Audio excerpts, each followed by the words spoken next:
إنما الصدقات للفقراء والمساكين والعاملين عليها والمؤلفة قلوبهم. السلام عليكم ورحمة الله وبركاته. الحمد لله رب العالمين والعاقبة للمتقين والصلاة والسلام على سيد المرسلين نبينا محمد وعلى آله وأصحابه أجمعين. أما بعد، أعوذ بالله من الشيطان الرجيم. بسم الله الرحمن الرحیم. انما الصدقات للفقراء والمساکین، سورہ توبہ آیت نمبر 60. صدقہ صرف فقیروں کے لیے ہے اور مسکینوں کے لیے. برادران اسلام و مشاہدین اعلام، آج کے نشست کا موضوع ہے صدقۃ الفطر کے احکام و مسائل.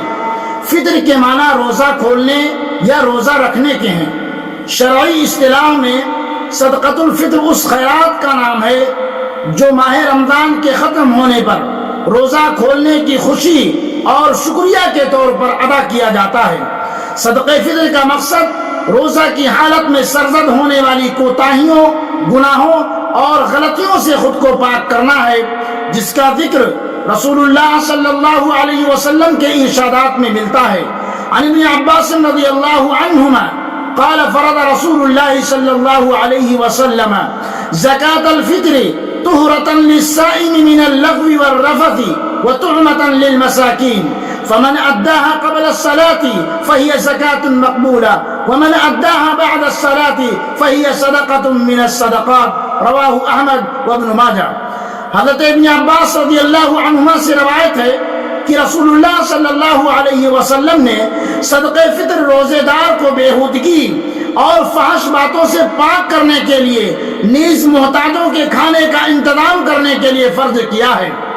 جس نے نماز عید سے پہلے ادا کیا اس کا صدقہ فطر ادا ہو گیا، اور جس نے نماز عید کے بعد ادا کیا اس کا صدقہ فطر عام صدقہ شمار ہوگا. نماز عید الفطر کی ادائیگی سے پہلے صدقہ فطر اس واسطے مقرر کیا گیا ہے کہ یہ روزے داروں کے لیے گناہوں سے معافی کا ذریعہ بنے، اور غربا بھی اپنے بچوں کے لیے بروقت مناسب لباس اور کھانے پینے کا بندوبست کر سکیں، اور عید کی خوشیوں میں اچھے طریقے سے، اچھے ڈھنگ سے شامل ہو سکیں. صدقہ فطر بلا امتیاز، بلا تفریق ہر مسلمان پر فرض ہے. عن عمرو بن شعیب عن ابیہ عن جدہ رضی اللہ عنہ ان النبی صلی اللہ علیہ وسلم بعث منادیا فی فداء مکہ الا ان صدقۃ الفطر واجبۃ علی کل مسلم. رواہ الترمذی. عمر اپنے باپ شعیب اپنے دادا عبداللہ بن عمرو بن عاص سے روایت کرتے ہیں کہ نبی اکرم صلی اللہ علیہ وسلم نے مکہ کی گلی کوچوں میں اعلان کرانے کے لیے آدمی بھیجا کہ لوگوں سنو، صدقہ فطر ہر مسلمان پر واجب ہے. صدقہ فطر ہر مسلمان پر واجب ہے. صدقہ فطر غلہ کی صورت میں دینا افضل ہے. غلہ کی صورت میں دینا افضل ہے. اور کتنا دینا چاہیے؟ 2.5 کلو یا 3 کلو. میرے بھائیوں، اور صدقہ فطر جو ہے کن کن چیزوں کا نکالنا چاہیے؟ صدقہ فطر گیہوں، چاول، جو، منقع، پنیر، جو چیز زیر استعمال ہو وہی دینی چاہیے. عن ابی سعید رضی اللہ عنہ قال كنا نخرج زکاة الفطر ساعا من طعام او ساعا من شعیر او ساعا من عقد او ساعا من زبیب. متفق علیہ. حضرت ابو سعید رضی اللہ عنہ فرماتے ہیں کہ ہم صدقہ فطر 1 سا غلہ، 1 سا کھجور، 1 سا جو، 1 سا منقع یا 1 سا پنیر دیا کرتے تھے. اسے بخاری نے روایت کیا ہے. صدقہ فطر میں قیمت، ریال، روپیہ وغیرہ دینے کا حکم.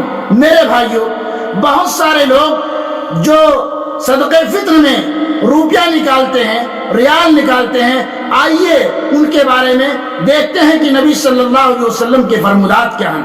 آئیے ہم دیکھتے ہیں کہ نبی صلی اللہ علیہ وسلم نے اپنی زندگی میں کیا نکالا ہے. اور یہ زکوٰۃ جو ہے سن 2 ہجری میں فرض ہوئی، جبکہ نبی صلی اللہ علیہ وسلم اپنی زندگی میں 9 سال روزہ رکھے. کتنا؟ اللہ کے نبی صلی اللہ علیہ وسلم نے اپنی زندگی میں 9 سال روزہ رکھے اور برابر 9 سال تک صدقہ فطر نکالتے رہے، حالانکہ نبی صلی اللہ علیہ وسلم کے زمانے میں بھی درہم و دینار موجود تھے، لیکن آپ صلی اللہ علیہ وسلم نے کبھی اس کی قیمت نہیں دی، صدقہ فطر کی قیمت نہیں نکالی، نہ درہم و دینار نکالا، اور نہ تو کسی صحابی سے بھی یہ بات ثابت ہے کہ کسی صحابی نے قیمت نکالی ہو۔ میرے بھائیوں، آئیے میں دیکھتا ہوں کہ علامہ ابن باز رحمۃ اللہ علیہ اس سلسلے میں کیا فرماتے ہیں۔ علامہ ابن باز رحمۃ اللہ علیہ فرماتے ہیں، ہمارے علم کے مطابق کسی صحابی نے فطرانہ میں نقدی نہیں نکالی ہے۔ مجموع الفتاوی جلد نمبر 14 اور صفحہ نمبر 208۔ علامہ ابن عثیمین رحمۃ اللہ علیہ فرماتے ہیں نقدی کے سلسلے میں کہ ہم یہ سمجھتے ہیں کہ کسی صورت میں نقدی نکالنا جائز نہیں، بلکہ غلہ دیا جائے، البتہ فقیر چاہے اسے بیچ دے، لیکن دینا تو ہے، وہ غلہ دیا جائے گا، اگرچہ فقیر اسے لے جا کر کے بیچ دے۔ علامہ البانی رحمۃ اللہ علیہ اسی کے متعلق جواب دیتے ہوئے فرماتے ہیں کہ جو شخص یہ کہتا ہے کہ میں نقدی نکالوں گا کیونکہ یہ فقیر کے لیے زیادہ منفعت بخش ہے، اس نے 2 حیثیت سے غلطی کی۔ جس نے پیسہ نکالا، جس نے نقدی نکالی، اس نے 2 حیثیت سے، 2 اعتبار سے انہوں نے غلطی کری۔ پہلی غلطی نص قطعی حکم کے مخالفت کی، جبکہ اس کا تعلق عبادت سے ہے۔ دوسری غلطی جو اور زیادہ خطرناک ہے، کیونکہ شارع حکیم اللہ کی شان میں گستاخی کا مرتکب ہوا، جس نے اپنے نبی کو وحی کی اور وہ اپنی امت کو 1 سا غلہ نکالنے کا حکم دیں، گویا اللہ کو وہ مصلحت معلوم نہ ہو سکی جو انہیں معلوم ہے۔ اگر قیمت نکالنا افضل ہوتا تو یہی اصل ہوتا اور غلہ نکالنا اس کا بدل ہوتا۔ میرے بھائیوں، پتہ یہ چلا کہ صدقہ فطر غلہ کی شکل میں دینا افضل ہے۔ صدقہ فطر جو ہے وہ غلہ کی شکل میں دینا افضل ہے۔ میرے بھائیوں، صدقہ فطر ادا کرنے کا وقت آخری روزہ افطار کرنے کے بعد شروع ہوتا ہے، لیکن عید سے 1 یا 2 دن پہلے ادا کیا جا سکتا ہے۔